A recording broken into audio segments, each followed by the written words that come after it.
నామాలు ఒక్కొక్క నామాన్ని పరిశీలనం చేసినప్పుడు ఆ నామంలో ఉండేటటువంటి వైశిష్ట్యాన్ని గ్రహించినప్పుడు జీవితాన్ని మనం ఎలా దిద్దుకోవాలి అనేటటువంటి విషయం బాగా భాషిస్తుంది, బాగా తెలుస్తుంది. దానివల్ల మనకి కలిగేటటువంటి ప్రయోజనం ఏమిటంటే కొన్ని కోట్ల జన్మల తర్వాత వచ్చినటువంటి మనుష్య జన్మని సక్రమంగా వినియోగించుకోవడం చేతనవుతుంది. అమ్మవారి నామాల్లో మనం చిట్ట చివరికి వెళ్ళిపోతూ ఉండగా ఒక నామం ఉంది, అందులో వాంఛితార్థప్రదాయిని అని ఆ నామం. చంద్రశేఖర పరమాచార్య స్వామి వారు కూడా ఒక చోట ప్రస్తావన చేశారు దీని గురించి.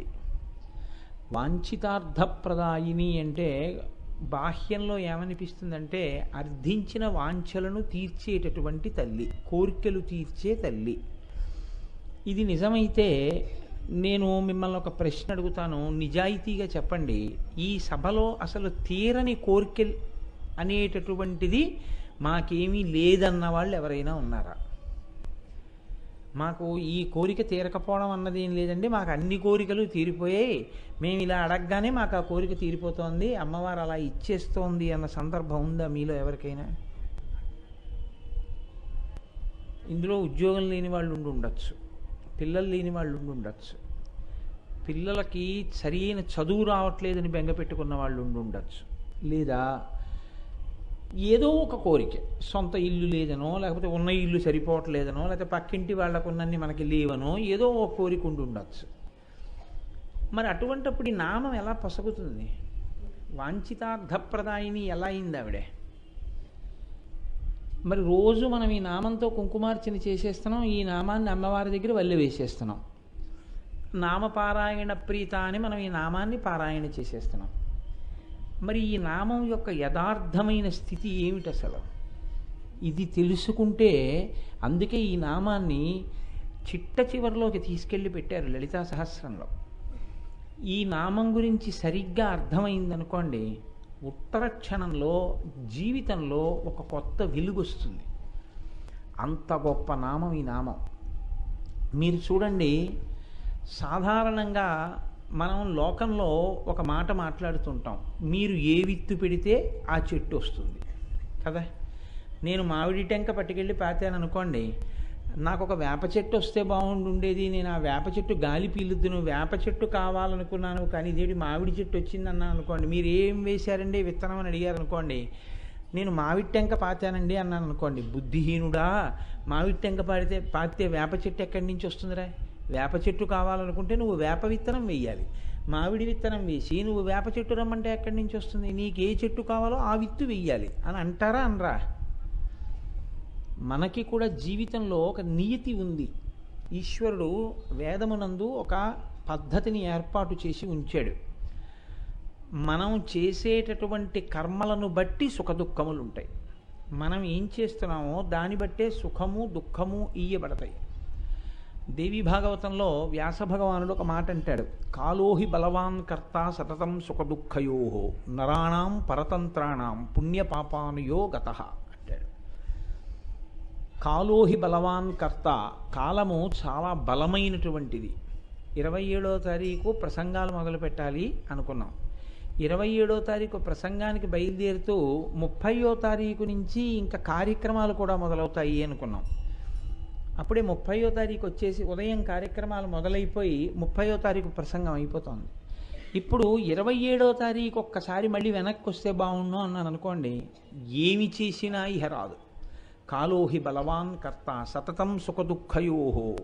కాలమునకుండే లక్షణం ఏమి అంటే ఎప్పుడూ ఒక్కటే లక్షణంతో ఉంటుంది కాలం. సుఖదుఃఖయోహో, మనకి సుఖాన్ని కానీ దుఃఖాన్ని కానీ ఇస్తూ ఉంటుంది. ఎందుకు ఇస్తుంది? ఎందుకు ఇవ్వాలి? ఒకరికి సుఖం, ఒకరికి దుఃఖం. సాధారణంగా లోకంలో అలాగే ఉంటుంది. ఇప్పుడు ఈ కార్యక్రమం అయిపోయిన తర్వాత 200 మందికి టోకెన్లు ఇస్తాం అన్నాం అనుకోండి, 201గా నిలబడి ఉన్నారనుకోండి ఎవరో, 200 దగ్గర అమ్మా అయిపోయిందమ్మా టోకెన్లు అన్నాం అనుకోండి, 201 వారికి ఖేదంగా ఉంటుందా ఉండదా?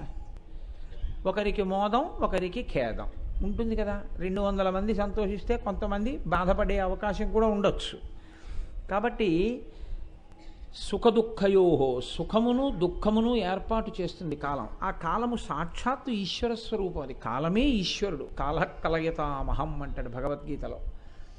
అటువంటి కాలమునందు సుఖదుఃఖములను ఇవ్వడానికి ఈశ్వరుడు తనంత తానుగా ఇస్తూ ఉంటాడా?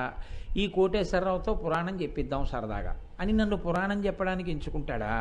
అలా ఎప్పుడు మీలో ఎవరినైనా ఒకళ్ళని ఎంచుకుని ఎప్పుడు కోటేశ్వరరావే చెప్పాలేంటి, 3 రోజులు చెప్పావు కదా వాళ్ళు చెప్తారు ఇవ్వాలని చెప్పి ఈశ్వరుడు ఏమైనా అలా పిలుస్తాడా ఒక్కొక్కళ్ళని? అంటే శాస్త్రం అంది గతంలో చేసినటువంటి పాపపుణ్యములను లెక్క పెడతాడు అంది. ఎలా లెక్క పెడతాడు అంటే అంత చిత్రంగా కూర్చుని గుప్తంగా ఖాతాలు రాస్తాడు కాబట్టి చిత్రగుప్తుడు అయ్యాడు ఆయన. ఎలా కూర్చుని ఎలా రాస్తున్నాడో మీకు తెలియదు. అలా ఉంటుందా అండి అని మీకు అనుమానం రావచ్చు. మీ ఇంటి ఫోనే కదా, బిఎస్ఎన్ఎల్ వాళ్ళు పక్కన నిలబడి చూడటం లేదు కదా అని మీరు మాట్లాడేస్తే నెలాఖరణ మీరు ఎన్ని సెకండ్లు ఎవరితో మాట్లాడారో బిల్లు ఇస్తున్నారా లేదా? మీరు పెట్టుకున్నటువంటి ఒక ప్రభుత్వ శాఖకే అంత సమర్థత ఉంటే ఇంత సృష్టి చేసిన ఈశ్వరుడికి మీ పాపపుణ్యాలు లెక్క పెట్టగలిగినటువంటి శక్తి లేదని మనం ఎలా అనుకోగలం?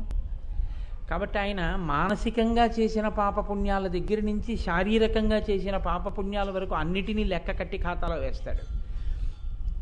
దానికి అనుగుణంగా సుఖదుఖములను ఇస్తూ ఉంటాడు. కేవలం దుఃఖం ఇచ్చాడు అనుకోండి బాధపడతారు. అందుకని కాసేపు కొట్టి కొట్టి కొట్టి కొట్టి మొహం మీద నీళ్లు పోసినట్టు ఓ సుఖం కూడా పెడుతూ ఉంటారు. ఓ సుఖం దుఃఖం సుఖం దుఃఖం, లేకపోతే కొన్నాళ్ళు సుఖం కొన్నాళ్ళు దుఃఖం కొన్నాళ్ళు దుఃఖం సుఖం మారి మారి మారి మారి వస్తూ ఉంటాయి. ఇది ఎలా ఉంటుంది అంటే శంకర భగవత్పాదులు ఓ మాట చెప్తారు. ఆయుర్నశ్యతి పశ్యతాం ప్రతిదినం యాతిక్షయం యవ్వనం ప్రత్యాయాంతి గతాః పునర్న దివసాః కాలో జగద్భక్షకః లక్ష్మీస్తోయ తరంగ భంగ చపలా విద్యుచ్చలం జీవితం తస్మాన్ మాం శరణాగతిం కరుణయా త్వం రక్ష రక్షాధునా అంటారు. ఆయుర్నశ్యతి పశ్యతాం ప్రతిదినం యాతిక్షయం యవ్వనం. సూర్యోదయం అవుతోంది సూర్యాస్తమయం అవుతోందని మనం సంతోషిస్తూ ఉంటాం. కానీ ఈశ్వరుడు సూర్యోదయ సూర్యాస్తమయాలనేటటువంటి ప్రక్రియతో రహస్యంగా మన ఆయుర్దాయాన్ని గ్రసించేస్తుంటాడు, తినేస్తాడు. ఇవాళ పొద్దుటి నుంచి ఇవాళ సాయంకాలం లోపల నా ఆయుర్దాయం కొంత అయిపోయింది కదా, నా ఆయుర్దాయం కొంత పూర్తయిపోయింది. నేను బతికిన బతుకు ఇవాళ పొద్దుటి నుంచి సాయంకాలం నాకు ఈశ్వరుడు ఇచ్చినటువంటి జీవితకాలంలో కొంత భాగం అది అయిపోయింది, తినేశాడు ఈశ్వరుడు దాన్ని. అంటే పైకి మనకి మెరుపులు కనపడుతూ ఉంటాయి. రేపు ఇది చేస్తాం ఎల్లుండి అది చేస్తాం అంటుంటాం. శంకరులు అన్నారు ప్రత్యాయాంతి గతాః పునర్న దివసాః కాలో జగద్భక్షకః లక్ష్మీస్తోయ తరంగ భంగ చపలా విద్యుచ్చలం జీవితం అన్నారు. ఆకాశంలో మెరుపుతీగ అందంగా కనపడ్డా ఎంతసేపు ఉంటుందో సుఖమనేటటువంటిది దుఃఖమనేటటువంటిది రెండుగా కనపడేది నిజానికి అది ఒక్కటే. మనసు బాగుంటే సుఖం, బాగుండకపోతే దుఃఖం. దానికి అంతకన్నా ఏమి ఉండదు నిర్వచనం. మీకు వంకాయ కూర బాగుంటే నాకు అసహ్యం ఇయ్యచ్చు, మీ సుఖం నాకు దుఃఖం అవ్వచ్చు, నా దుఃఖం మీకు సుఖం అవ్వచ్చు. సుఖం అందరికీ సుఖం అవ్వక్కర్లేదు, దుఃఖం అందరికీ దుఃఖం అవ్వక్కర్లేదు.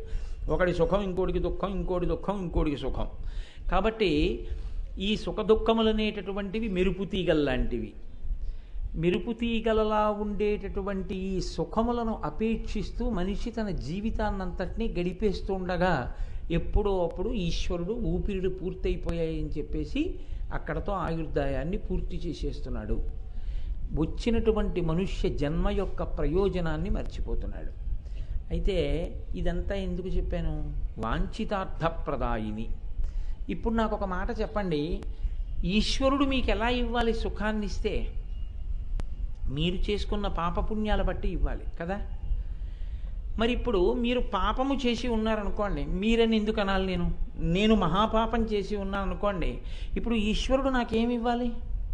దుఃఖమే ఇవ్వాలి కదా. పాపమునకు ఫలితం దుఃఖం ఇవ్వాలి. నేను పుణ్యం చేసి ఉంటే సుఖం ఇవ్వాలి.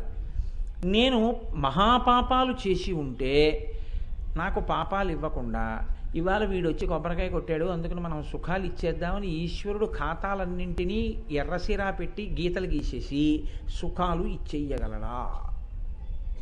అలా ఇవ్వడం సాధ్యమా? అలా జరుగుతుందా? అలా జరుగుతుంది అని మీరంటే దానిలో కించిత్ దోషం ఒకటి వస్తుంది. అంటే మీరు స్తోత్రం చేస్తే ఈశ్వరుడు లొంగిపోయి మీ కోరికలు తీర్చేవాడు అవుతాడు. అప్పుడు ఆయన స్తుతి పాఠానికి లొంగుతాడనమాట. చాలా సంతోషపడిపోతాడు. వెళ్ళి పొగిడేస్తే మీ తప్పులన్నింటినీ ఎర్రసిరాతో కొట్టేసి నీవేం లేవులే తప్పులు, ఇంకా నువ్వు రాష్ట్రపతి వైపో ప్రధానమంత్రి వైపో అంటూ ఉండాలి ఆయన. అప్పుడు ఆయన్ని వెర్రివాణ్ణి చేయడం అవుతుంది. అది కాదు.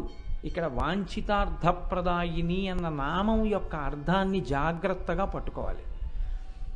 కష్టము మీకు వచ్చింది అంటే మీ పాపము అనుభవంలోకి వచ్చేసింది, మీరు చేసుకున్న పాపం పోతుంది కదా.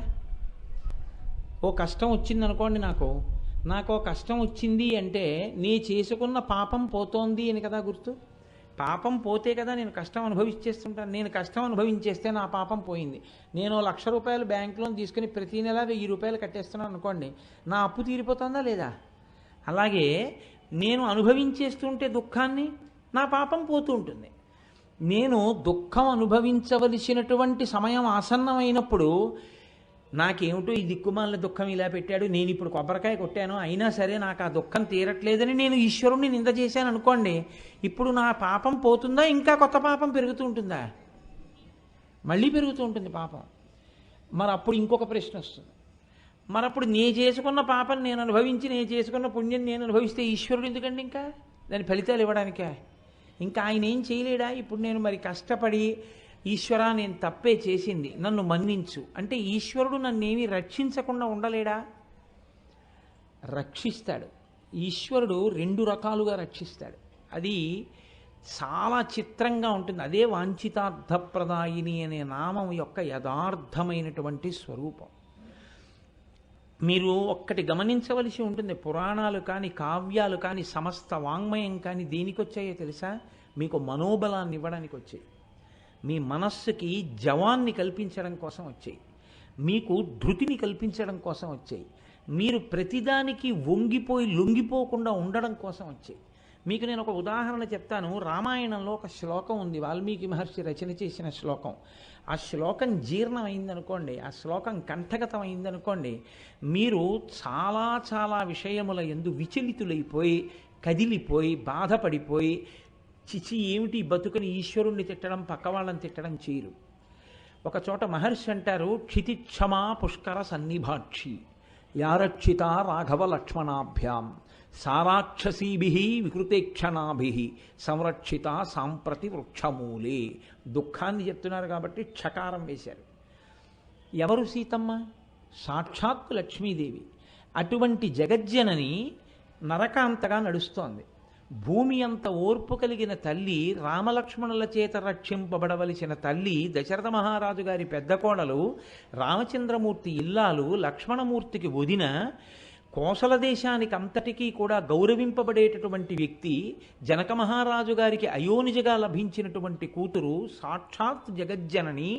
అటువంటి తల్లి 10 నెలల పాటు కట్టిన పట్టుపుట్టంలో పవిట కొంగు చింపి నగలమూట ఋష్యమూక పర్వతం మీద పడేశాక మిగిలిన వస్త్రఖండం మట్టి పట్టి ఉంటే ఆ మట్టి పట్టిన వస్త్రంతో, ఒకే వస్త్రంతో 10 నెలలు ఒక చెట్టు కింద కూర్చుంటే చుట్టూ రాక్షస స్త్రీలు కాపు కాస్తుంటే ఏడవడం తప్ప ఇంకో పని లేకుండా కన్నుల వెంట కారిన నీటి చారలు అట్టలు కట్టేటట్టుగా ఏడుస్తూ కృషించినదై కూర్చునున్నది. ఎవరా సీతమ్మ?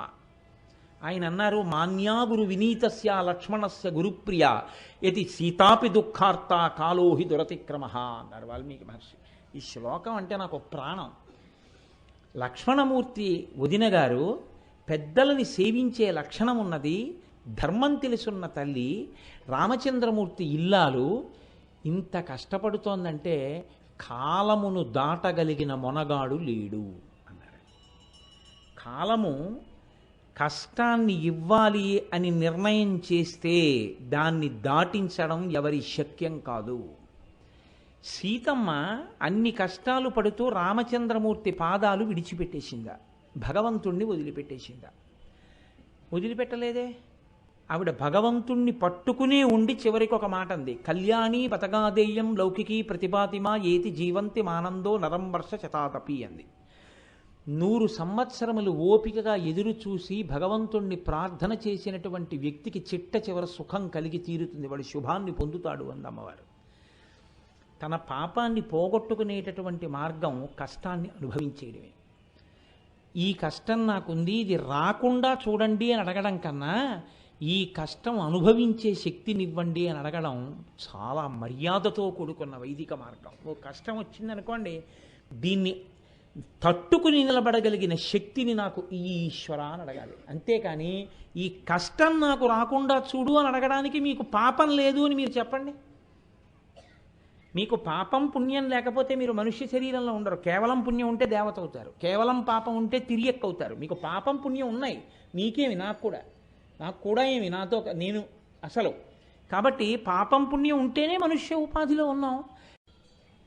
నాకు అసలు కష్టం అన్నది రాకుండా చూడు అని ఈశ్వరుణ్ణి అడగడానికి నువ్వు కష్టం రాకుండా ఉండేటటువంటి కేవలము పుణ్యము చేసి సుఖములను మాత్రమే అనుభవించడానికి యోగ్యమైన ఉపాధి ఎందే లేవు. నువ్వు 10th క్లాసే పాస్ అవ్వకుండా నీకు ఎక్కడో పెద్ద ఆఫీసులో నీకు మేనేజర్ ఉద్యోగం ఇవ్వమంటే ఎవరిస్తారు? బేసిక్ క్వాలిఫికేషన్ ఇది. నువ్వు మనుష్య ఉపాధిలో ఉన్నావు కాబట్టి పాపం చేసి ఉన్నావు. కాబట్టి పెద్దలైన వాళ్ళకే మనుష్య ఉపాధిలో ఉంటే కష్టాలు తప్పలేదు. ఇంద్రుడంతటి వాడు కష్టపడ్డాడండి, దేవత అయ్యుండే. భాగవతంలో అదితి చెప్పుకుంది ఒకసారి, ఎండకన్నెరుగుని ఇంద్రుని ఇల్లాలు పలుపంచలను జాలి పడెను నేడు అని. అంతటి వాడు ఇంద్రుడు. ఆ ఇంద్రుడి భార్య శచీదేవి ఆఖరికి ఎవ్వరికీ తెలియకుండా 10 మంది ఇళ్లల్లో పనిచేసుకుంటూ బతికింది ఒకానొకప్పుడు. బలిచక్రవర్తి రాజ్యం చేస్తుంటే అంత కష్టపడ్డాడు ఇంద్రుడు. కాబట్టి ఎండకన్నెరుగుని ఇంద్రుని ఇల్లాలు పలుపంచలను జాలి పడెను నేడు, త్రిభువన సామ్రాజ్య విభవమ్ము కోల్పోయి దేవేంద్రుడు అడవుల తిరిగనేడు. కలిమి గారాబు బిడ్డలు జయంతాదులు శబరార్భకుల వెంట తిరిగినేడు. అమరులకు ఆధారమవు అమరావతి అసురుల కాటపట్టయ్యనేడు. బలి జగములనెల్ల బలియుచునున్నాడు వాని గెలువరాదు వాసవనకు. యాగభాగమెల్ల అతడు ఆహరించును కడగి దేవతలకొక్క కడియ నీడు అంది. ఎంత కష్టం వచ్చింది చూడండి.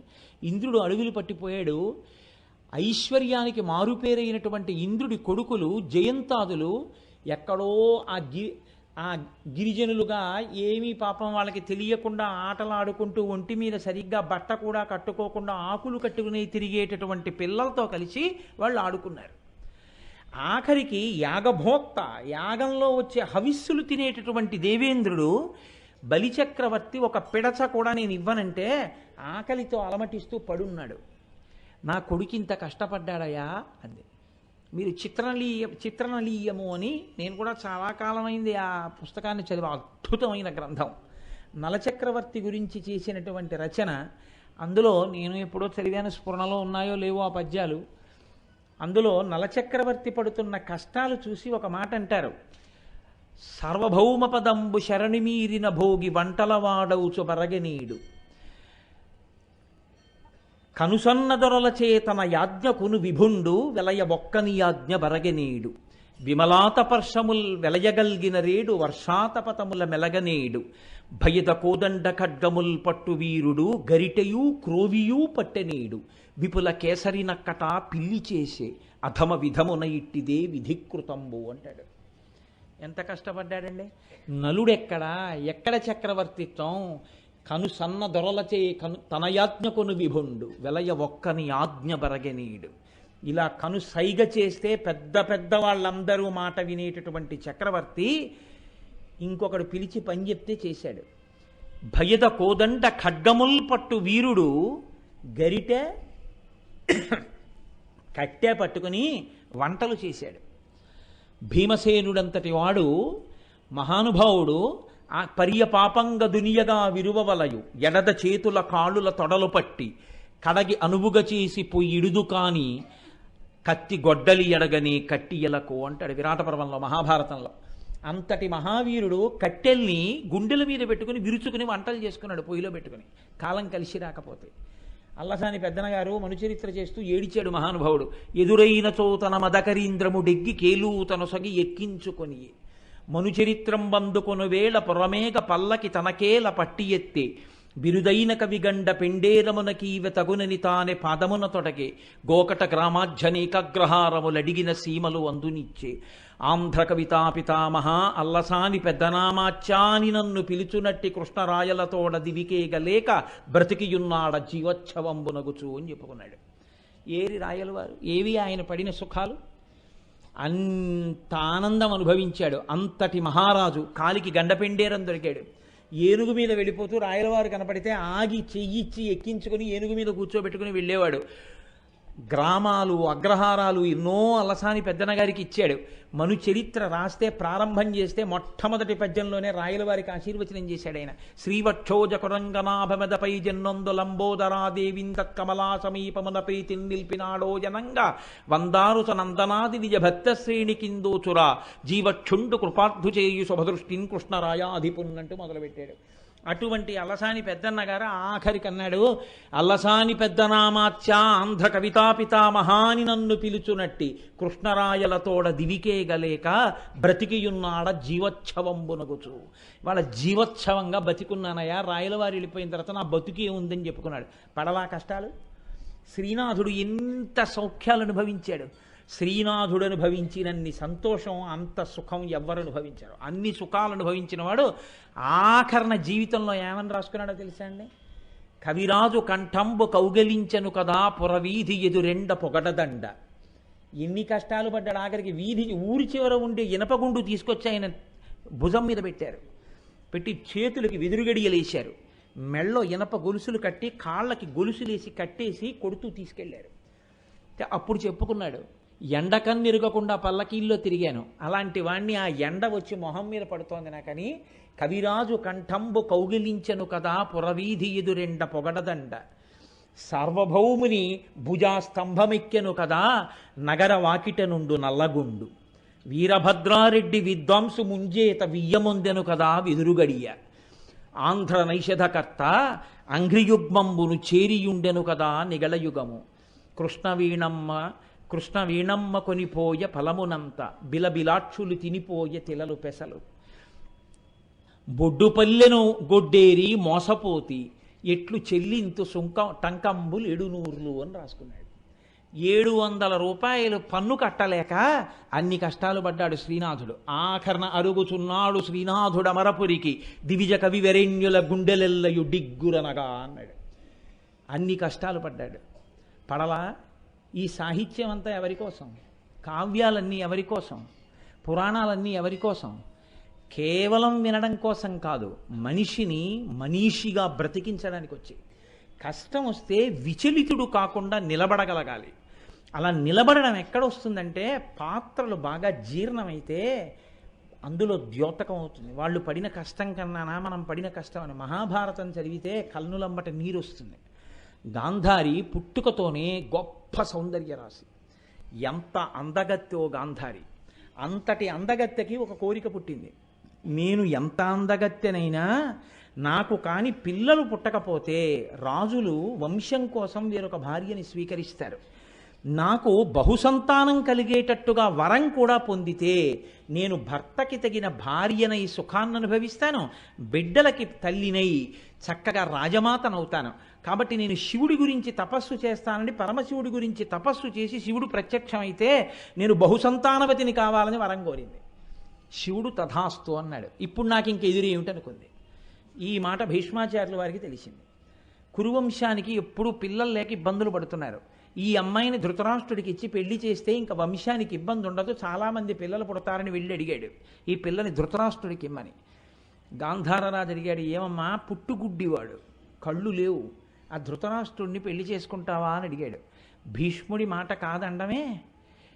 ధృతరాష్ట్రుడిని పెళ్లి చేసుకుని మహాపతివ్రత అయి చూడడానికి చూపు కూడా ఇష్టం లేక కళ్ళకి గుడ్డలు కట్టుకు బతికింది. బహుసంతానవతిన వాళ్ళని వరం కోరుకున్నందుకు గాను ముందు ఆవిడికి కుంతీదేవికి పిల్లలు పుట్టారన్న ఈర్ష్యతో కడుపు బాదుకున్నందుకు 9 కొడుకులు పుట్టారు. 9 కొడుకులు పరమ దుర్మార్గులు అయ్యారు. ఏమిటి పొందింది? అంత అందం, ఆ వరం దేనికి పనికొచ్చాయి? ఏ సుఖాలు అనుభవించగలిగింది? ఇవి దేనికి చదువుతాం, దేనికి వింటామంటే వాళ్ళందరూ కష్టాలు పడి పుటం పెట్టినట్టుగా పైకి తేలేరు. భీష్ముడు అంపశయ్య మీద పడుకుని అంటాడు, అద్భుతమైన పద్యం. ఆ పద్యం అంటే నాకు నిజంగా ప్రాణం. మహానుభావుడు ఏమి పద్యం చెప్పాడో భీష్మాచార్య. ఆయన ఏమిటి, ఆయన ఏది మాట్లాడినా అలాగే ఉంటుంది. భీష్మాచార్యులు వారు మాట్లాడితే, భీష్మాచార్యులు వారు ఆవు గురించి మాట్లాడారండి. అనుశాసనిక పర్వంలో మహాభారతంలో గోవు గురించి ఆయన ప్రసంగం చేశాడు. ఇంకా నేను సమయం లేక వదిలిపెట్టేశాను అనుకోండి, నేను ఇంకా ఆవు పట్టుకుంటే ఇలాగే వెళ్ళిపోయేటట్టుంది 10 రోజులని. కాబట్టి ఆ భీష్ముడు అంపశయ్య మీద పడుకొని ఒక మాట అంటాడు, ధర్మరాజు గారికి, భీముడికి, అర్జునుడికి, నకులుడికి, సహదేవుడికి, ఐదుగురికి ద్రౌపది యందు జన్మించినటువంటి ఉపపాండవులు ఉన్నారు. ఐదుగురుకి పుట్టినటువంటి ఉపపాండవులు ఐదుగురిని ఒకరోజు రాత్రే వెళ్ళి అశ్వత్థామ చంపేశాడు నిద్రలో ఉండగా. ఏడిచింది ద్రౌపది. ఉద్రేకంబునరారు శస్త్రధరులై యుద్ధామనింలేరు కించి ద్రోహంబును నీకు చేయరు బలోచ్చేకంబునం చీకటిన్ భద్రాకారుల చిన్నిపాపల రణ ప్రౌఢ క్రియాహీనులన్ నిద్రాసక్తుల సంహరింపనకటా నీ చేతులు ఇట్లాడెనో అని ఏడ్చింది. ఇది భీష్ముడికి తెలిసింది. అంపశయ్య మీద పడుకున్నాడు. ఆయన నవ్వాడు.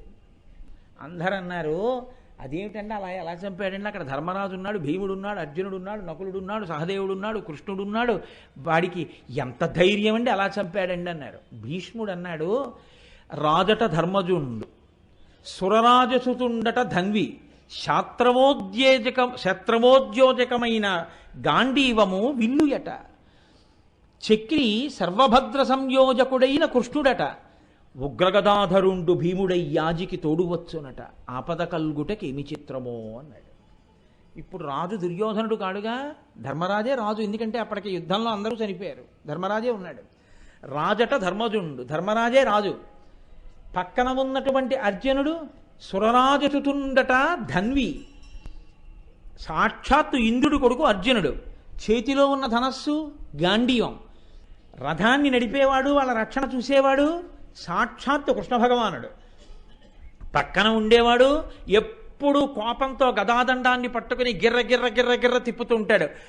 ఆఖరికి ఆయన నడిచినా, ఆయన లోపలికి వెళ్ళినా, ఆయన మాట్లాడినా ఎలా ఉంటుందో తిక్కనగా అనుభవించాడు మహానుభావుడు.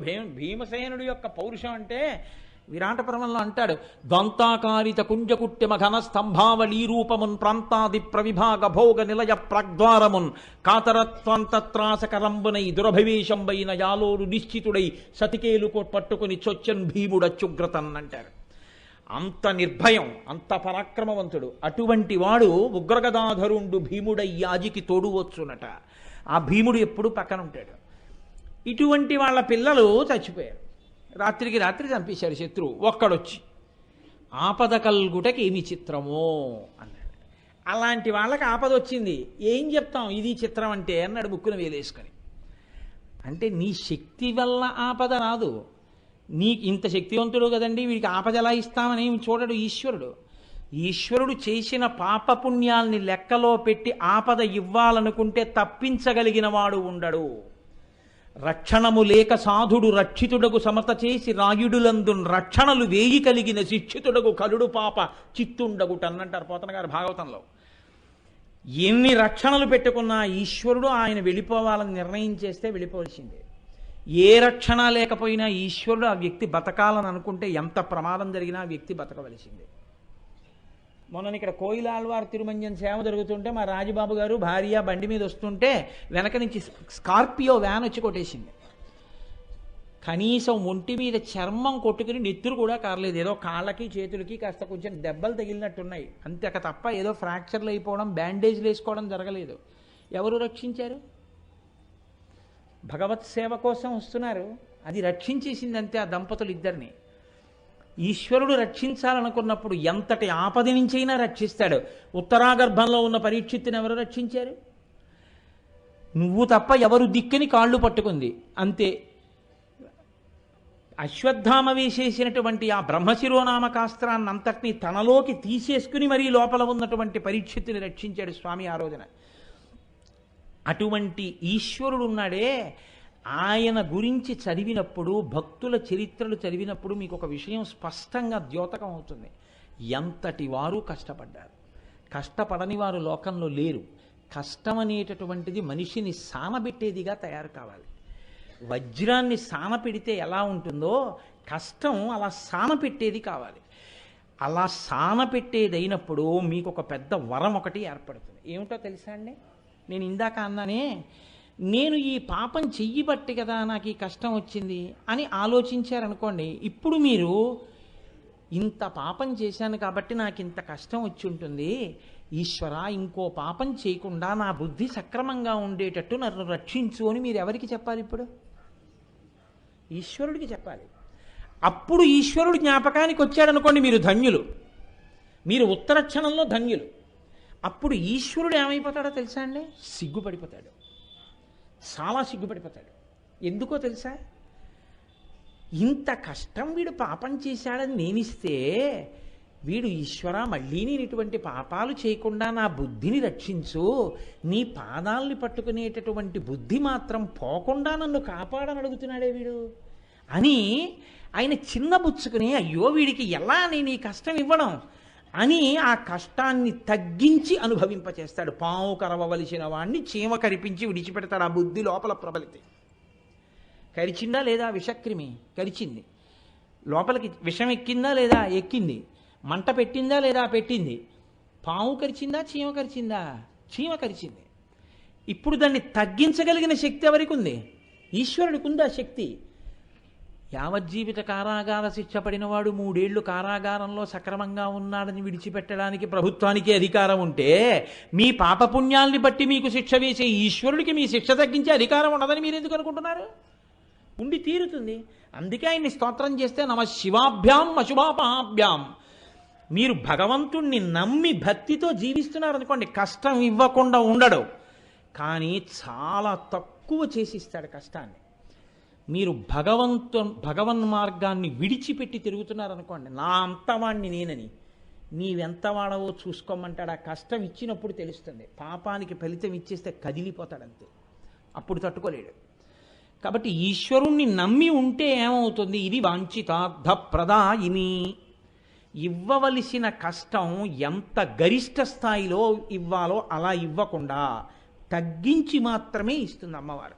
అంటే కట్టవలసిన రుణాల్ని మాఫీ చేసేసినట్టుగా, లేకపోతే ఏదో ఇంత కట్టండి చాలు అన్నట్టుగా, లేకపోతే 33 మార్కులు వచ్చినా 3 మార్కులు మోడరేషన్ ఇచ్చి పాస్ చేస్తామన్నట్టుగా భగవంతుడు కూడా ఏం చేస్తాడంటే, నువ్వు ఇంత ఫలితాన్ని అనుభవించక్కర్లేదు, ఇంత అనుభవించంటాడు. ఎప్పుడు? మీ పాపమే మీ కష్టమునకు కారణమన్న గుర్తింపు మీకు కలిగి, ఇంక నేను అలా ఉండకూడదన్న నమ్మకంతో ఆ బుద్ధి కోసం ఈశ్వర పాదాలు పట్టుకుంటే, అది పట్టుకోవలసిన విధానం. అది అర్థం అవ్వాలి, అది జీర్ణం కావాలి మనసులో.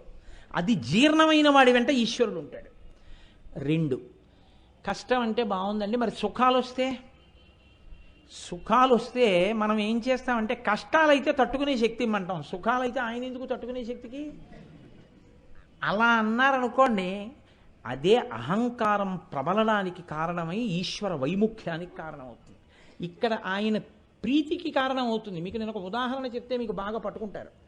కష్టంలో ఉండి ఈశ్వరుణ్ణి పట్టుకున్న వాడి పట్ల ఈశ్వర ప్రీతి ఎలా ఉంటుందో తెలుసా అండి? మీకు నేను ఒక ఉదాహరణ చెప్పాలంటే, నేను ఆఫీస్కి బయలుదేరే ముందు ఎన్ని పెన్నులు ఇచ్చినా మా అమ్మాయి నా పెన్ను తీసేసుకుంటుంది. సభలో కానీ ఉంది అంటే, మళ్ళీ సభలో కూడా చెప్పారంటుంది, ఇదేంటి నా పెన్ను తీసుకుని రాసుకుంటుంది. నేను ఆఫీస్కి వెళ్ళే ముందు నా పెన్ను ఏది అంటే రాస్తూ, నేను వెతుక్కుని ఇట్టించి వచ్చే లోపల అక్కడ పెట్టేస్తాను. నేను వచ్చి చూసి, ఇందాక ఇక్కడ పెన్ను లేదు ఎలా వచ్చిందంటే, మీరు సరిగ్గా చూసి ఉంటారంట. నాకు తెలుసు నీకు ఎన్ని పెన్నులు ఇచ్చినా నా పెన్ను మీదేనా నీ కన్ను ఎప్పుడును అని నేను గట్టిగా 4 కేకలేసి దెబ్బలాడనుకోండి, గుడ్లమ్మట నీళ్లు ఇలా వచ్చేస్తాయి. వచ్చేసిన తర్వాత నా పెన్ను నేను ఇలా లాగేసుకుని క్యాప్ పెట్టేసుకుని జేబులో పెట్టేసుకుని ఆఫీస్కి వెళ్ళిపోతున్నాను అనుకోండి. ఇలా వెళ్ళిపోతూ ఇలా చూసేటప్పటికి ఇలాగా బుగ్గల మీదకి నీళ్లు కారిపోతూ ఇలా తుడుచుకుంటూ, నాన్నగారండి మీరు జేబులో పెట్టుకుని మీరు వాడే పెన్నుతో నేను రాయడం మొదలు పెడితే ఏ సబ్జెక్ట్ అయినా మంచి మార్కులు వస్తాయని నాకు సెంటిమెంట్ అందుకు తీసుకున్నాను, అంతేకాని మీ పెన్ను తీసుకోవాలని కాదు నాన్నగారండి నేను గొణిగింది అనుకోండి. నేను కొంచెం అయ్యో పాపం ఎంతగా దెబ్బలాడేశానే ఆడపిల్లని, ఎన్నాళ్ళు ఉంటుంది మన దగ్గర, ఇంకో 6 నెలలు వెళ్ళిపోతుందని బెంగెట్టుకుని వెళ్ళిపోతున్నాను అనుకోండి. వెళ్ళిపోయి కిందకి వెళ్ళి నేను నా మోటార్ సైకిల్ కిక్కు కొట్టి బయలుదేరిపోతుంటే పరిగెత్తుకుంటూ వచ్చి, నాన్నగారండి మీ హెల్మెట్ మర్చిపోయారండి అని వచ్చింది అనుకోండి. అయ్యో ఇంత దెబ్బలాడేశాను చూసావా, హెల్మెట్ మర్చిపోయానండి, పాపం ఎంత పరిగెత్తుకొచ్చిందో పిచ్చి తల్లి అనుకుంటానా అనుకోనా? అదే నేను హెల్మెట్ మర్చిపోయి సాయంకాలం ఇంటికి వచ్చి ఇవాళ 100 రూపాయలు కట్టవలసి వచ్చింది, నెలాఖరు ఉన్నవే 200 100 పోలీసులు కట్టాను అన్నాను అనుకోండి. అంటే మీరు వెళ్ళేటప్పుడు నాకు గుర్తొచ్చింది హెల్మెట్ పట్టుకెళ్ళలేదని, మంచి పని అయింది నాన్నగారికి 100 రూపాయలు పోతే బాగుండు అనుకున్నాను, నన్ను దెబ్బలాడారు కదా అందనుకోండి. ఇప్పుడు నాకు ఎలా అనిపిస్తుంది?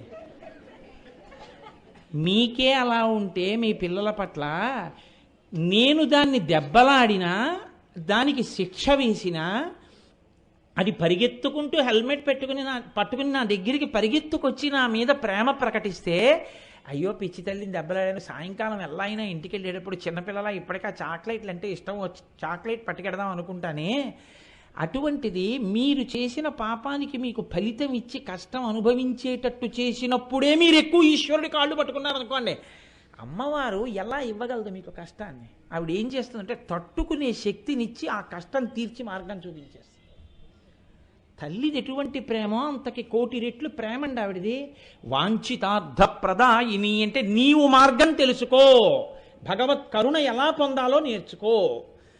రెండు సుఖం వచ్చింది అనుకోండి, నాకు సుఖం వచ్చింది కదా ఈశ్వరుడితో ఏం పని అని చెప్పి ఇదంతా నా ప్రజ్ఞానండి అన్నాను అనుకోండి, పైకి మాత్రం ఉట్టినేమో నమస్కారం, లోపలంతా ఇదంతా నా గొప్పే, నేనే చెప్పాను ఈ ఉపన్యాసం అంతా అన్నాను అనుకోండి, ఈశ్వరుడు ఓహో నీ ప్రజ్ఞాన అన్నా అన్నాడు అనుకోండి, ఏదో జ్ఞాపకం రావడం మానేసింది అనుకోండి, అయిపోయింది నా బతుకు. 4 పద్యాలు గుర్తు రాకపోతే ఏమవుతుంది? కాబట్టి సుఖంలో ఉన్నప్పుడు కూడా ఈశ్వర ఇది నీ అనుగ్రహమయ్యా, నీ అనుగ్రహం వల్ల నేను ఇవాళ ఈ సుఖం అనుభవించగలిగాను.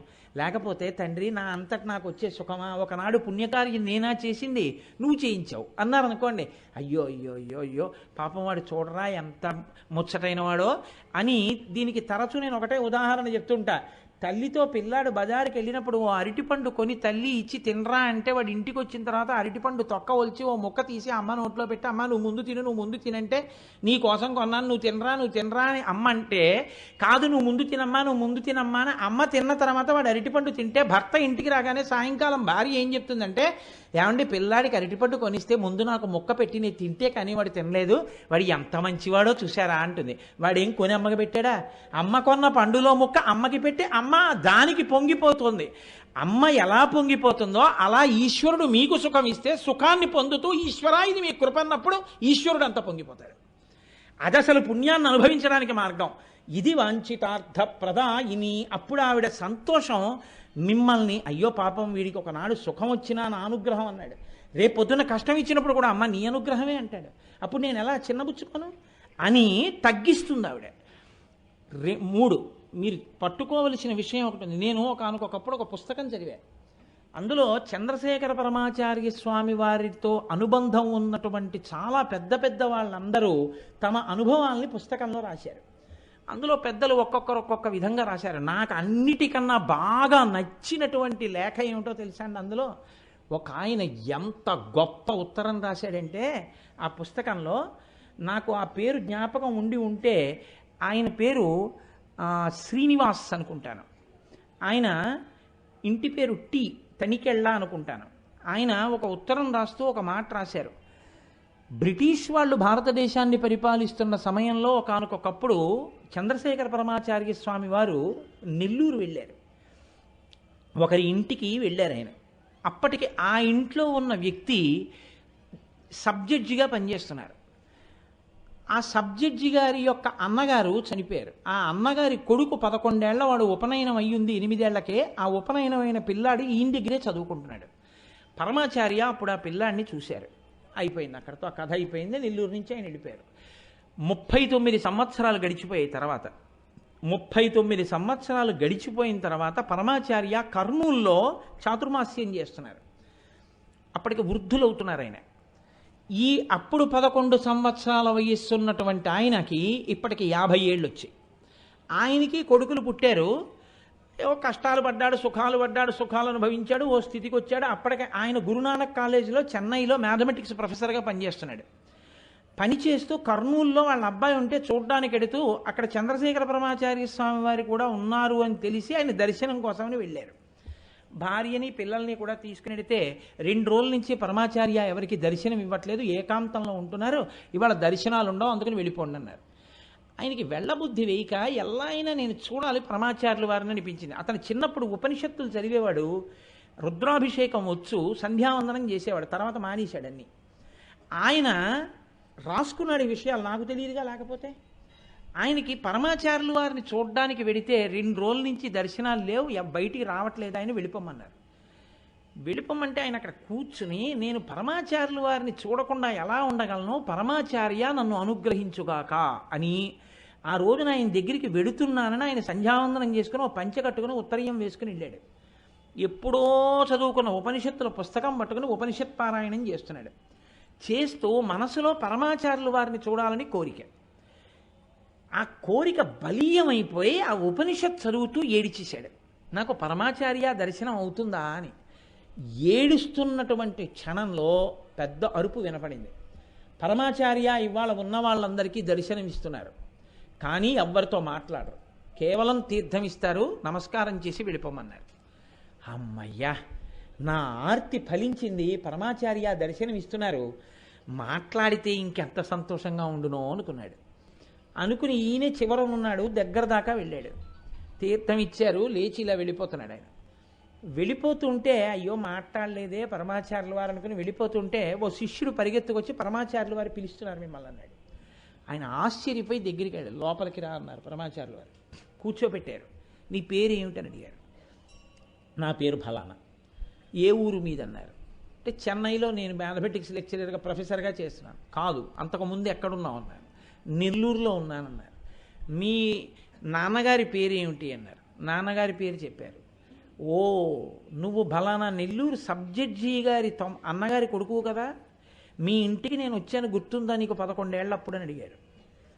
ఆయన ఆశ్చర్యపోయి నాకు జ్ఞాపకం ఉందండి, 11 ఏళ్ల వయసులో మీరు వచ్చారు మా ఇంటికి అన్నారు. మీ బాబయ్య అంత గొప్పవాడు ఎలా అయ్యాడో తెలుసా అని అడిగారు. ఈ పిల్లవాడికి తెలియదు. ఎలా అయ్యాడండి అని అడిగారు. మీ బాబయ్య కోర్టులో రికార్డ్ అసిస్టెంట్గా ఉండేవారు, కానీ ఆయన జడ్జీలు ఇచ్చే తీర్పులన్నీ చదివి చదివి చదివి చదివి చట్టం మీద ఎంత అధికారం వచ్చిందంటే ఈయనే తీర్పు రాసేవాడు, జడ్జీలు చదివేవారు. కలెక్టర్ గారికి తెలిసింది ఆ విషయం. అప్పుడు బ్రిటిష్ గవర్నమెంట్ ఉంది.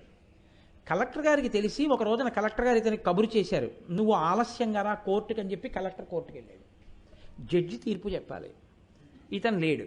ఈయన ఉంటే తప్ప ఆయన ఆ తీర్పు చదవలేడు, ఎందుకంటే ఈయనే రాసి ఇవ్వాలి ఆ తీర్పు. జడ్జి కంగారు పడిపోతున్నాడు, ఈయన ఆలస్యంగా వచ్చారు, తీర్పు ఇచ్చారు, ఆయన తీర్పు చదివేశారు. కలెక్టర్ ఈయన యొక్క గొప్పతనాన్ని చూసి గుర్తించి ఉత్తర క్షణంలో మెజిస్ట్రేట్గా పోస్టింగ్ ఆర్డర్ ఇచ్చారు అప్పట్లో బ్రిటిష్ గవర్నమెంట్. అలా సబ్జెక్ట్ అయ్యాడు. మీ బాబయ్య అంత కఠోర పరిశ్రమతో అలా చేశాడు ఉద్యోగం, అందువల్ల సబ్జెక్ట్ అయ్యాడు. తెలుసా నీకని అడిగారు. తెలీదు అన్నారు. నువ్వు ఇప్పుడు సంధ్యావందనం చేస్తున్నావా, ఉపనిషత్తులు చదువుతున్నావా, ప్రశ్నలు వేశారు, పంపించేశారు. అతను వెళ్ళిపోయాడు. వెళ్ళిపోయి పరమాచార్య నాతో ఇంత మాట్లాడారని పొంగిపోయి ఆ రోజు నుంచి సంధ్యావందనం చేసేవారు, ఉపనిషత్తులు చదివేవారు. ఆయన క్రమంగా గురునానక్ కాలేజీ ప్రిన్సిపాల్ అయ్యారు. అయిన తర్వాత నేను ఇప్పుడు ప్రిన్సిపాల్ని కూడా అయ్యాను, ఇప్పుడు నేను ఉపనిషత్తులు చదివాను, ఇప్పుడు నేను సంధ్యావందనం చేస్తున్నాను, ఇప్పుడు నేను పంచ కట్టుకుంటున్నాను అని చెప్పి చాలా మనసులో ఆనందాన్ని అతిశయాన్ని పొంది ఇప్పుడు మళ్ళీ ఓసారి పరమాచార్యుల వారి దగ్గరికి వెళ్దాం, అప్పుడే అంత మాట్లాడారంటే ఇప్పుడు నాతో ఎంత మాట్లాడతారో అని చెప్పేసి కంచి వెళ్ళారు. ఆ పరమాచార్యుల వారు దర్శనం ఇస్తున్నారన్నారు. ఆయన భార్య కూడా దగ్గరికి వెళ్ళారు. ఈయన ఏమనుకున్నారంటే ఆ రోజున వెనక్కి పిలిచి మాట్లాడారు కదా, ఇప్పుడు నేను సంధ్యావందనం చేస్తున్నాను, ఉపనిషత్తులు చదువుతున్నాను, ప్రిన్సిపాల్ని అయ్యాను, తప్పకుండా నన్ను పిలిచి అడుగుతారనుకున్నారు. పరమాచార్య ఈయన్ని చూసిలాగా తీర్థం ఇచ్చి నువ్వు నాతో మాట్లాడక్కర్లేదని లెంపకాయ కొట్టినట్టుగా మొహం తిప్పారు. తిప్పి ఆయన భార్యనమ్మ కులాసాగా ఉన్నారా, పిల్లలు బాగున్నారా అని అడిగారు కుశల ప్రశ్నలు. ఈయన ఏదో చెప్పపోతే అన్నారు. అనేటప్పటికి అంతే వెళ్ళిపోయారు. అతను చాలా చిన్నబుచ్చుకున్నాడు. చాలా ఇది యథార్థంగా జరిగిన విషయం అండి, ఆయనే రాసుకున్నాడు. మీకు కావాలంటే నేను మా ఇంట్లో పుస్తకాలు వెతికి రేపు తీసుకొచ్చి చూపిస్తా సాక్ష్యం. ఆశ్చర్యపోతే ఇంటికి వెళ్ళి ఆలోచించాడు, ఎందుకు ఇలా జరిగింది అని ఆలోచించాడు. ఒకనాడు నేను ఏమీ చేయకపోయినా ఆర్తితో పరమాచార్యుల వారి దర్శనం కావాలని కళ్ళుల నీళ్లతో ఏడిచాను ఉపనిషత్ పుస్తకం పట్టుకుని. దర్శనమిచ్చి మాట్లాడారు. ఇవాళ నేను ఉపనిషత్ చదివినా సంధ్యావందనం చేసినా నేను ఉపనిషత్తులు చదువుతున్నాను, నేను సంధ్యావందనం చేస్తున్నాను, నేను ప్రిన్సిపాల్ని అయ్యాను, ఇంతటి వాడిని ఇప్పుడు నాతో ఎందుకు మాట్లాడరని వెళ్ళాను. ఆయన సర్వజ్ఞుడు, ఆయనకి తెలుసు నా మనసులో ఏర్పడిన అతిశయం. అందుకే లెంపకాయ కొట్టినట్టు చూసి పక్కకి వెళ్ళిపోమన్నారు, మాట్లాడలేదు. చదువు వినయానికి పనికి రావాలి. విద్యా వినయ సంపన్ని. నాకు అది రాలేదు, నాకు ఆ వినయం రాలేదు. నాకు అహంకారానికి పనికొచ్చింది నా చదువు, అహంకారానికి పనికొచ్చింది నా ఉద్యోగం. అందుకే నేను పరమాచార్యుల వారి కృపని నిలబెట్టుకోలేకపోయాను. నా జీవిత పర్యంతంలో ఇంకెప్పుడు అహంకార స్పర్శ లేని పూజ చేస్తాను భక్తితోనని నేను ఇంత బాధపడ్డాను అని పరమాచార్య నాకు ముఖాన్ని విముఖంగా తిప్పి నేర్పిన పాఠమని ఆయన ఉత్తరం రాసుకున్నారు. ఇది భగవంతుడి పట్ల కూడా మనకి రావలసినటువంటి ఆలోచన ధోరణి. దే ఈశ్వరుడికి దూరం అవుతున్నామా, ఈశ్వరుడికి దగ్గరగా ఉన్నామా, ఇదొక్కటే లోపల బేరీజు వేసుకోవాలి.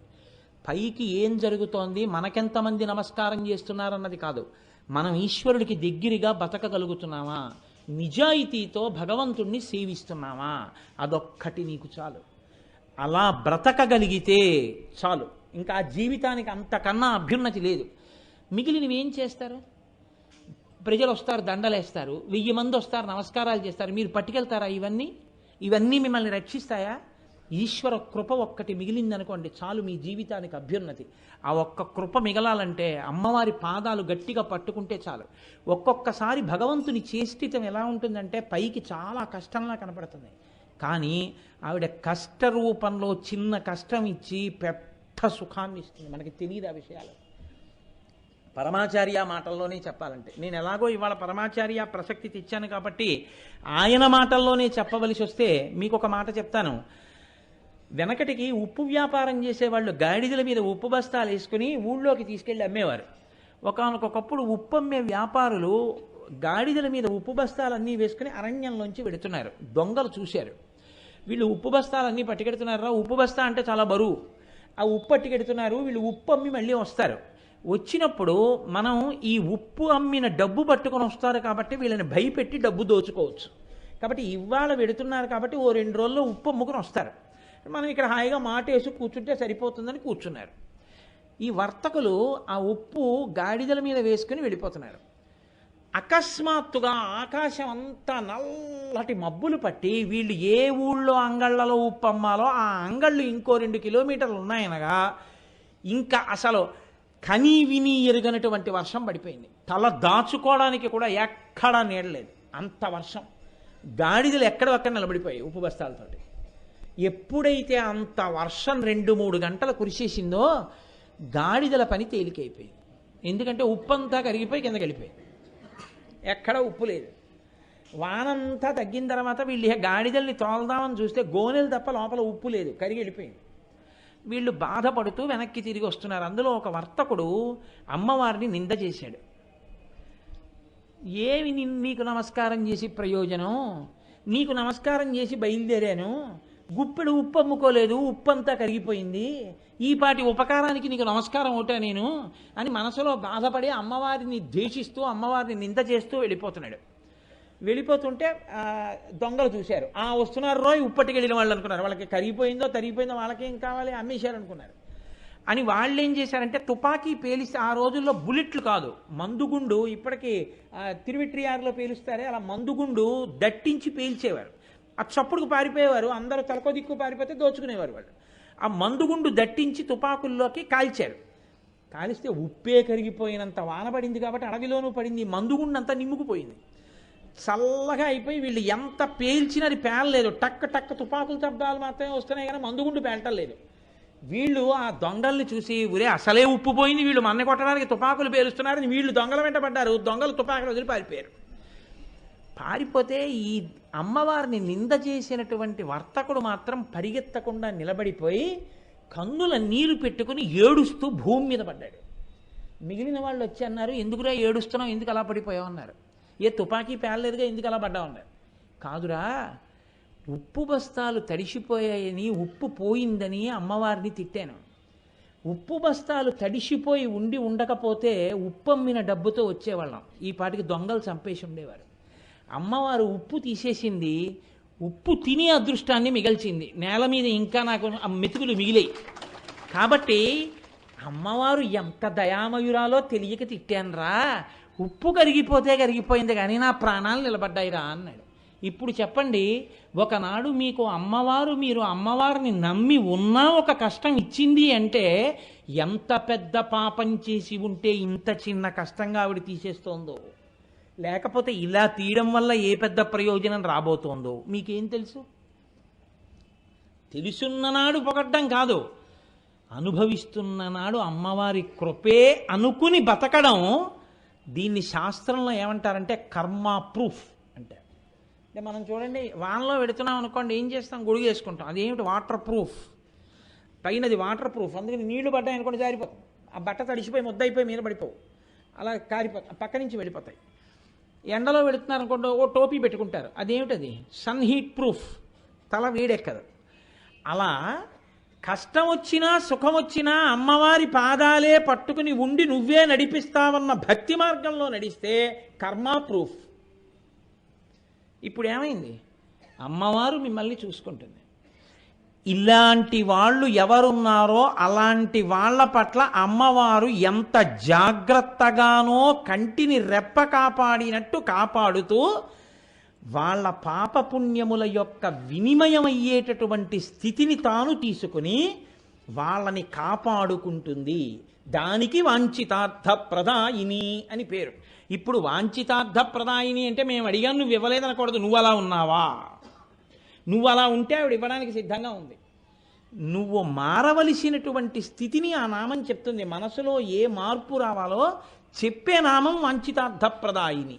కాబట్టి అంత గొప్ప నామాన్ని, ఆ నామ వ్యాఖ్యానాన్ని మనం శ్రవణం చేస్తే మన జీవన పథంలో మనం జీవించేటటువంటి స్థితిలో ఒక గొప్ప మార్పు రావలసి ఉంటుంది. అందుకే మీరు ఒక్క విషయాన్ని గమనించండి. తల్లి ఎప్పుడూ కూడా ఈ లోకంలో ఆవిడ అనుగ్రహం ఎలా ఉంటుంది అంటే ఎప్పుడూ 10 మందిని రక్షించాలనే ఉంటుంది ఆవిడ. ఆవిడ గురించి ఒక నామం చెప్తుంటారు. మనం ఏమనుకుంటామంటే మేము ఏం తప్పు చేశామండి అంటుంటాం. మేము ఏం తప్పు చేశామండి అన్నది నీకు తెలియకపోవచ్చు, కానీ తెలియక నువ్వు చేసేస్తుంటావు తప్పు. అది లెక్కలోకి ఈశ్వరుడు తీసుకుంటాడు. మీకు నేను ఒక ఉదాహరణ చెప్తాను. అమ్మవారు ఎక్కడుంటుందో తెలుసా అండి? అమ్మవారు ఏమిస్తుంది? సౌభాగ్యం ఇస్తుంది కదా. సౌభాగ్యం అంటే ఏమిటి? సౌభాగ్యం అంటే శ్రీకి సౌభాగ్యం అని పేరు. శ్రీ అంటే మంగళప్రదముగా ఉండుట.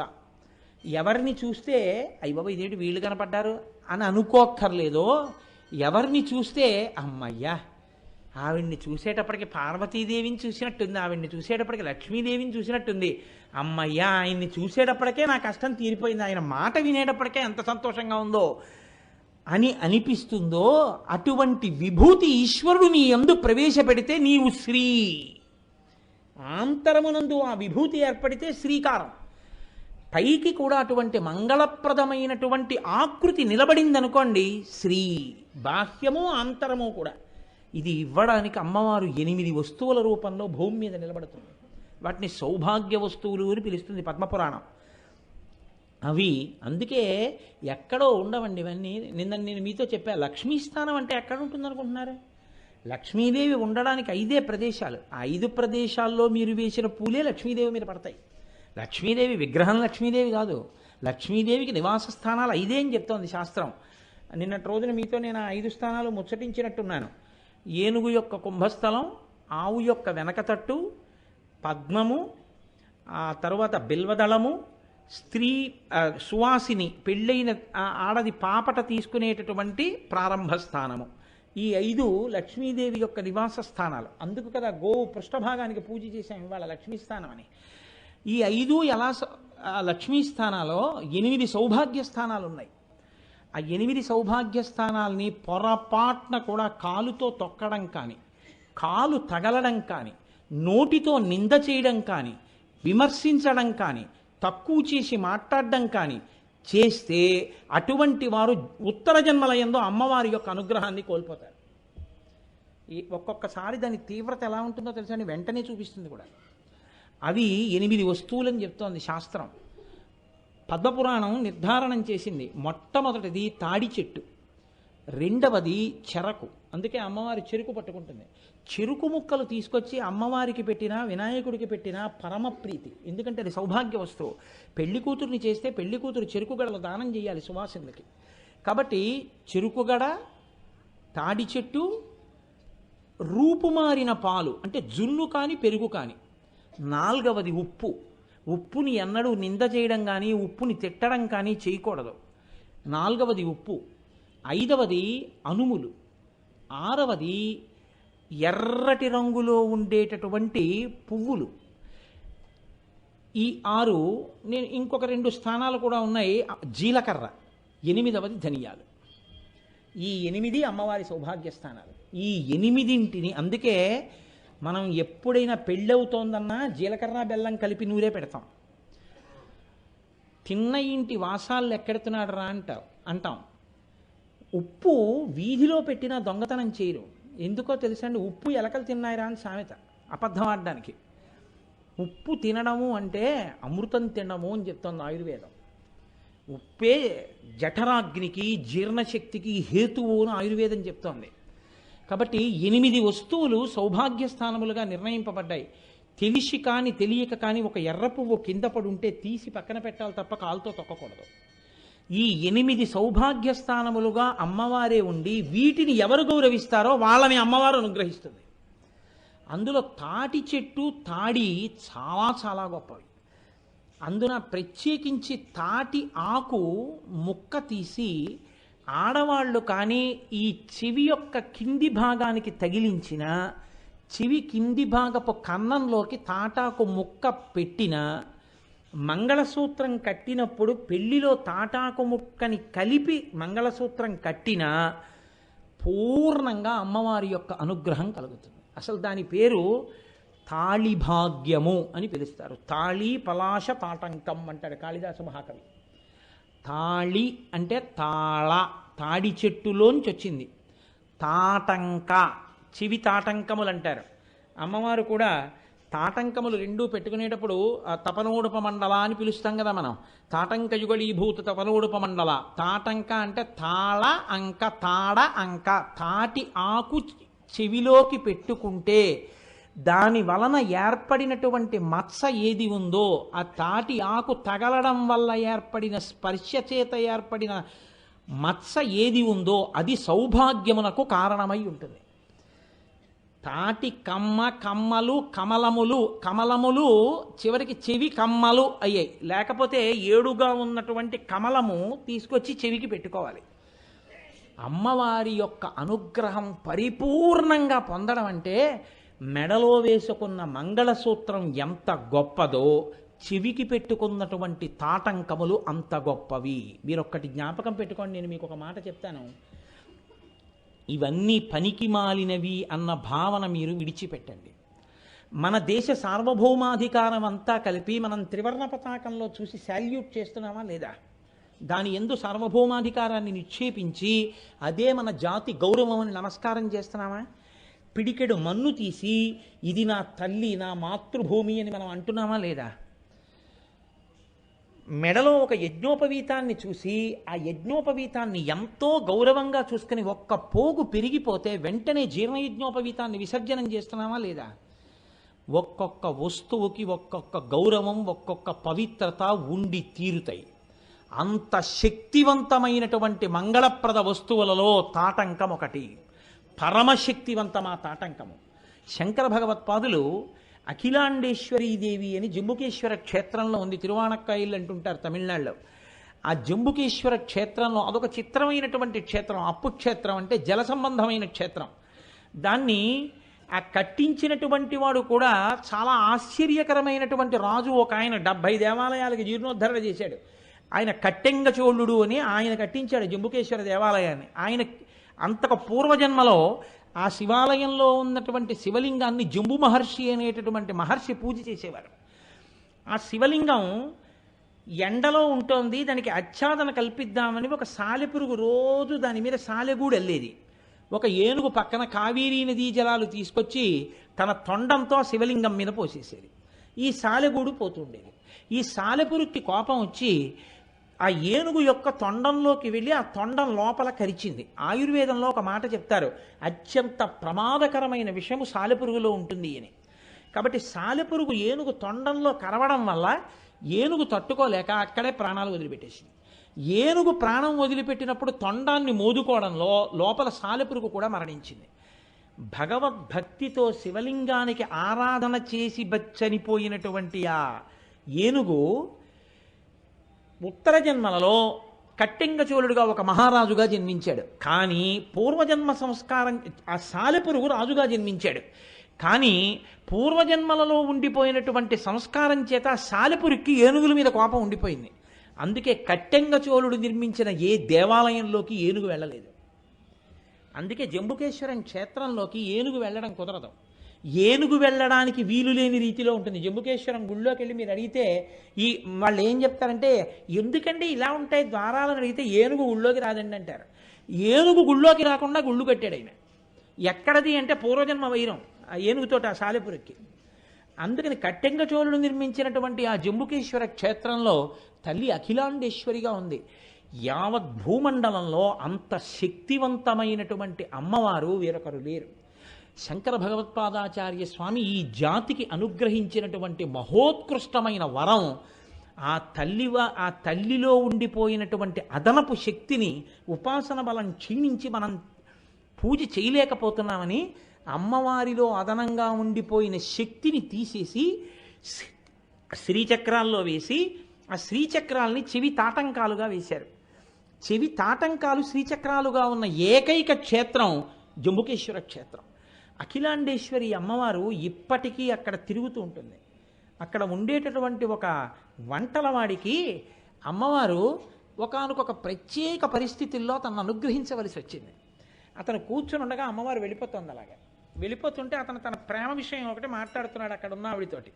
అదొక ప్రత్యేకమైన పరిస్థితి. ఇప్పుడు నేను అవన్నీ వివరణ చేయడం కష్టం కాబట్టి ఆవిడ ఏం చేసిందంటే ఆయన నాలుక పట్టుకుని బయటికి లాగింది. ఇలాగా అతను మాట్లాడుతున్నాడు, ఇలా నాలుక బయటికి వచ్చింది, టక్కన పట్టుకుని ఇలా బయటికి లాగి రాసేసింది బీజాక్షరాలు. అంతే. ఆయన మహాకవి అయిపోయాడు వంటలు చేసుకుని. ఆయన తమిళ సంప్రదాయం తమిళనాట ఆయన చేసినటువంటి రచనల గురించి పరమ ప్రఖ్యాతంగా చెప్తారు. అంతటి వైభవాన్ని ఇచ్చింది జంబుకేశ్వరంలో అఖిలాండేశ్వరి. ఆ తల్లికి ఎంత గొప్ప తల్లి అంటే ఆ తల్లి తాటంకములు అపారమైనటువంటి శక్తివంతములు. మనం ఆ తాటి చెట్టుని ఆ తాటంకాన్ని పూజించడం నేర్చుకోవాలి. అందున ప్రత్యేకించి అఖిలాండేశ్వరి అమ్మవారికి ఆ తాటంకములు శక్తిగా కలిగిన తల్లి కనుక శంకర భగవత్పాదులు ఆవిడ శక్తిని తాటంకములలో పెట్టారు. కాబట్టి తాటాకు మొక్క కానీ అమ్మవారి పాదాలకి తగిలి పూజ చేసి తీసి చెవిలో పెట్టుకోవడం జరిగిందా, ఆడవారి యొక్క సౌభాగ్య స్థానములు నిలబడతాయి. ఆ తాటాకు మొక్క కళ్ళకద్దుకొని మగవారు తల మీద పెట్టుకుంటే వారికి శ్రీత్వము సిద్ధిస్తుంది. అంటే ఆంతరమునందు భక్తి జ్ఞాన వైరాగ్యములు కలుగుతాయి, చక్కటి స్థితి ఏర్పడుతుంది. ఆయన మహానుభావుడండి. తప్పకుండా ఆయనతో మాట్లాడితే ఉన్న కష్టాలు మర్చిపోతామండి. ఆయన మాటలు వింటుంటే సేద తీరి జీవితంలో కొత్త విషయాలు తెలుస్తాయండి. ఎంత మంచి మాటలు మాట్లాడతాడండి, ఎంత చక్కగా మాట్లాడతాడండి, ఎంత గొప్ప నడువడండి అని అందరికీ ఆదర్శంగా చెప్పబడేటటువంటి జీవితం అవుతుంది. అంత శక్తి కలిగినటువంటి తల్లి అఖిలాండేశ్వరి అమ్మవారు. శంకర భగవత్పాదులు సౌందర్యలహరిలో ఒక శ్లోకం చేశారు, నేను తరచు చెప్తుంటాను. సుధామప్యాస్వాద్య ప్రతిభయజరా మృత్యుహరిణీం విపద్యంతే విశ్వే విదిశతముఖాద్యాది విశద కరాళం యక్షేళం కలిత కవల కాలకలన నశంభోస్తన్మూలం తవ జనని తాటంక మహిమ అంటారు. అమ్మ ఆనాడు పరమశివుడు హాలాహలాన్ని తాగేశాడు. పరమశివుడు హాలాహలాన్ని తాగేస్తే మరి మిగిలిన వాళ్ళందరూ హాలాహలానికి చచ్చిపోతే పరమశివుడు తాగితే ఆయనకి ఇబ్బంది రాదా అంటే శంకరాచార్యులు వారు అన్నారు, ఆ హాలాహలం తాగి కూడా బతికాడంటే పరమశివుడు గొప్ప కాదులే అమ్మా, నీ తాటంకాల మహిమ అన్నారు. అంటే తాటంకాల మహిమ అని ఎందుకన్నారంటే ఆడదాని తాటంకములు తాళి ఎంత గొప్పదో తాటంకం అంత గొప్పది, చెవి పోగులు అంత గొప్పవి, తాటియాకు స్పర్శ అంత గొప్పది. అందుకే నేను ఇవాళ కొంచెం తొందరగా పూర్తి చేయాలి అని అనుకుంటున్నాను, ఎందుకంటే వాహన సేవ కూడా జరగవలసి ఉంది కాబట్టి. అందుకే అమ్మవారికి తాటంకములను దేవీ నవరాత్రులలో ఉంచి పూజ చేయడం, ఆ తాటాకు పెట్టి పూజ చేయడం అత్యంత ప్రీతిపాత్రమై పవిత్రమైనటువంటి విషయములు. అందుకే నేను ఇంకొక రకంగా చెప్పాలి అంటే అది కేవలం నడిచే దేవుడైనటువంటి పరమాచార్య స్వామి వారి యొక్క అనుగ్రహం. నాకు ఆ పరమాచార్య స్వామి వారంటే నా ప్రాణం, నాకు వారంటే అంత భక్తి. పరమాచార్య స్వామి వారే బహుశः ఒక విచిత్రమైనటువంటి పరిస్థితుల్లో ఆ అఖిలాండేశ్వరి అమ్మవారి మూర్తిని అనుగ్రహించారు. ఆ అఖిలాండేశ్వరి అమ్మవారు చెవులకు ఇంతంత శ్రీచక్రతాటంకములు వేసుకుని ఉంటుంది. ఆ తల్లి నిలబడినటువంటి మూర్తి అత్యద్భుత మూర్తి. ఆ తల్లి ఎంత వైభవోపేత అంటే శారదా నవరాత్రుల్లో ఆ అమ్మవారిని ఇలా చూస్తే చాలు మనిషి పవిత్రమైపోతాడు. ప్రత్యేకించి ఆడ మగ అని లేదు, ఆవిడ మూర్తిని ఇలా చూస్తే చాలు అంత గొప్ప తల్లి అఖిలాండేశ్వరి. నిలబడి ఉంటుంది అమ్మ. ఇప్పటికీ మధ్యాహ్నం నివేదన చెయ్యాలి అంటే జంబుకేశ్వర క్షేత్రంలో ఉన్న అర్చకులు చీరలు కట్టుకుని వెళ్ళి అమ్మవారికి నివేదనం చేస్తారు. అంత ప్రఖ్యాతమైన క్షేత్రం అఖిలాండేశ్వరి క్షేత్రం. రేపటి రోజున పాడ్యమి వెళ్ళిపోయి రెండో రోజు వస్తోంది కాబట్టి శారదా నవరాత్రుల్లో కాకినాడ పట్టణంలో అయ్యప్ప స్వామి దేవాలయానికి వచ్చి ఇంత పరమభక్తితో పూజ చేసుకుంటున్నారు కాబట్టి మీరు మీ కొరకని ఒక ప్రత్యేకమైన ఏర్పాటు, అది పెద్ద విషయమా అని మీకు అనిపించవచ్చు, కానీ శాస్త్ర దృష్టిలో పెద్ద విషయం. మా నమ్మకానికి పరాకాష్ఠ. నాకు పరమాచార్యుల వారి మాటల మీద శాస్త్రం మీద ఉన్న నమ్మకం చేత రేపు ఒక మహోత్కృష్టమైన విషయాన్ని చెయ్యబోతున్నాం. ఆ అఖిలాండేశ్వరి అమ్మవారి మూర్తుల్ని మీకు కుంకుమార్చనకి ఇస్తారు. ఆ అఖిలాండేశ్వరి అమ్మవారితో పాటు అవి ఎంత విలువైనవి అన్న విషయం మీరు చూడకండి, వాటి ధర ఎంత చూడకండి. మీకోసం కొత్త కొత్త తాటంకాల జతలు తీసుకొచ్చామంటే కమలాలు, చెవి కమ్మలు అంటామే ఆ జతలు, చెవికి పెట్టుకునేటటువంటి దుద్దుల జతలు కూడా ఇస్తారు. ఏ 200 మందికి ఇవాళ కుంకుమార్చన కూపన్స్ దొరుకుతాయో వాళ్ళు రేపు కుంకుమార్చన చేసుకునేటప్పుడు ఆ అఖిలాండేశ్వరి మూర్తిని ఆవిడతో పాటుగా కొత్త చెవి తాటంకాలను ఇస్తారు. రేపు పూజ చేసేటప్పుడు అమ్మవారి పాదాల దగ్గర పెట్టి ఆ చెవి ఆభరణములను మీరు చక్కగా పూజ చేసుకుని ఒక్కసారి కనీసం ఇక్కడ మీ బంగారంవి తీసి ఇబ్బందులు తెచ్చుకోమని నేను చెప్పను, వాటి విలువ చూడమని చెప్పను, అమ్మవారి ప్రసాదంగా భావించండి. మీ అందరూ సంతోషంగా ఉండాలని చేస్తున్న కార్యక్రమం. ఆ చెవికి మీకు ఇచ్చిన ఆభరణాలను ఒక్కసారి మీ చెవులకు తాటించుకుని పెట్టుకుంటే పెట్టుకోండి, ఒక్కరోజైనా ఆ తాటంకములు పెట్టుకుని ఇంటికి పట్టుకెళ్ళి భద్రం చేసుకోండి. అవి మీకు శ్రేయస్సు కల్పిస్తాయి. రేపు అమ్మవారి పాదాల దగ్గర పెట్టి మీతోనే పూజ చేయించి మీ చెవులకు పెట్టుకునేటటువంటి సౌభాగ్యం ఇస్తారు. దానితో పాటుగా ఇవాళ ప్రత్యేకంగా ఒక ఊర్లో చాలా పవిత్రంగా జరుగుతుంది కార్యక్రమం అని నమ్మకం ఉన్నటువంటి ప్రదేశంలో తాటి చెట్టు మీదకి ఎక్కించి ఆకులు కొట్టించి ప్రత్యేకం పూజ చేయించి ఆ తాటాకులతోటి మీకు చెవిలో రేపు పెట్టుకోవడానికి వీలుగా తాటాకు ముక్కలు కూడా మీకు రేపు ఇవ్వబడతాయి. వాటిని ప్రత్యేకంగా కొంతమంది సౌభాగ్యవతుల చేత వాటిని తయారు చేయించి ఇవాళ దేవస్థానానికి చేరుకున్నాయి. అవి తాటంకము, తాళి కదా, తాటాకు ముక్క తగలాలి కదా చెవికి. శారదా నవరాత్రులు కదా, ఇస్తున్నది అఖిలాండేశ్వరి కదా. ఆ చెవి తాటంకములు, ఆ ఇచ్చిన ఆభరణములు, ఆ చిన్న చిన్న తాటాకు ముక్కలు అక్కడ పెట్టి పూజ చేసి కుంకంతో ఉన్నటువంటిది తీసి ఒక్కసారి చెవికి తగిలించుకోండి. తగిలించుకుని వాటిని ఎక్కడ తొక్కడానికి వీలు లేకుండా ఎక్కడైనా దూరంగా ఏ చెట్టు కిందకో తీసుకెళ్ళి పడేయండి, లేకపోతే నీళ్లలో పడేసేయండి. అంతే, అంతకన్నా దాంతో వచ్చే ఇబ్బంది ఉండదు. కానీ అమ్మవారి అనుగ్రహం పరిపూర్ణంగా లభిస్తుంది. రేపటి రోజున కుంకుమార్చన ఎందు మీరు ఆ విశేషాన్ని చేసుకుంటారు. అంత గొప్ప విశేషంతో కూడిన కుంకుమార్చన జరుగుతుంది. ఏమండి మాకు 200 పాసులే ఉన్నాయంటున్నారు కదా అని మీ అందరూ లేచి తొక్కిసలాడుకోకండి. వచ్చే సంవత్సరం మీ అందరి కోసం అవసరమైతే 10,000 కుంకుమార్చనలైనా అలాంటివి ఏర్పాటు చేసే ప్రయత్నం చేస్తాం.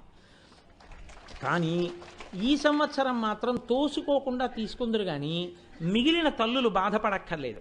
మీ అందరూ కూడా 200 మంది కుంకుమార్చన చేసుకుంటున్నప్పుడు మీరు వచ్చి కూర్చుని వాళ్ళు కుంకుమార్చన చేసినటువంటి కుంకుమ ప్రసాదం తీసుకుని బొట్టు పెట్టుకుని చెవికి తగిలించుకోండి. మీరు కుంకుమార్చనకి పాస్ దొరకకపోతే మీరు బెంగ పెట్టుకోకండి. మగవాళ్ళు కూడా వీలైనంత వరకు ఒక తాటాకు ముక్క సువాసినులు పూజ చేసింది తీసుకుని కళ్ళకద్దుకుని తల మీద పెట్టుకోండి. ఎందుకంటే ఇది శ్రీని కల్పిస్తుంది. సౌభాగ్య వస్తువుకి శ్రీ, కామము, వీర్యము ఇన్ని అర్థాలు ఉన్నాయి. కాబట్టి రేపటి రోజున అంత గొప్ప పూజ మనం రేపు ఉదయం చేసుకోబోతున్నాం. అయితే ఆ పాసులు ఇప్పుడు ఇవ్వరు, ఉపన్యాసం ఇవ్వగానే. ఉపన్యాసం అయిపోయిన తర్వాత నందివాహనం మీద ఇవాళ అమ్మవారు విహారం చేస్తుంది. నందివాహనం మీద మొట్టమొదటి రోజు శారదా నవరాత్రుల్లో అమ్మవారు అలా ఊరిరిగి వస్తుంటే చక్కగా మీ అందరూ ఎక్కడ కూర్చున్న వాళ్ళు అక్కడే కూర్చోండి. అమ్మవారు అలా ఊరిరిగింపుగా అలా విహారం చేసేసి ఇలా లోపలికి వచ్చేసి అక్కడ కూర్చుంటుంది. కూర్చున్న తర్వాత అమ్మవారికి నీరాజన మంత్ర పుష్పాలు దర్బారు జరుగుతాయి. అమ్మవారికి చక్కటి సంగీతం, వాద్యం, ఆ తర్వాత వేదం, ఆ చిట్ట చివరిలో నృత్య ప్రదర్శన కూడా జరుగుతుంది. నేను చెప్పడం మర్చిపోయాను, రేపటి రోజు మాత్రం నేను సస్పెన్స్ అన్ని వివరాలు చెప్పను. రేపు సాయంకాలం దర్బార్ ఎవ్వరూ మిస్ అవ్వకండి. ఎందుకంటే ఒక అపురూపమైన విషయాన్ని రేపటి దర్బార్లో మీరు చూస్తారు. కాబట్టి రేపటి దర్బార్కి అందరూ ఉండండి. అందరూ దర్బార్ పూర్తిగా అయిపోయింది వెళ్ళండి అనే వరకు వెళ్ళకండి. ఒక అపురూప విషయాన్ని మీకు రేపు మేము చూపించబోతున్నాం. దానికోసం ఎంతో ఏర్పాట్లు జరుగుతున్నాయి. రేపు మీరు అది కూడా చూసి తరించి వెడుదురు కానీ.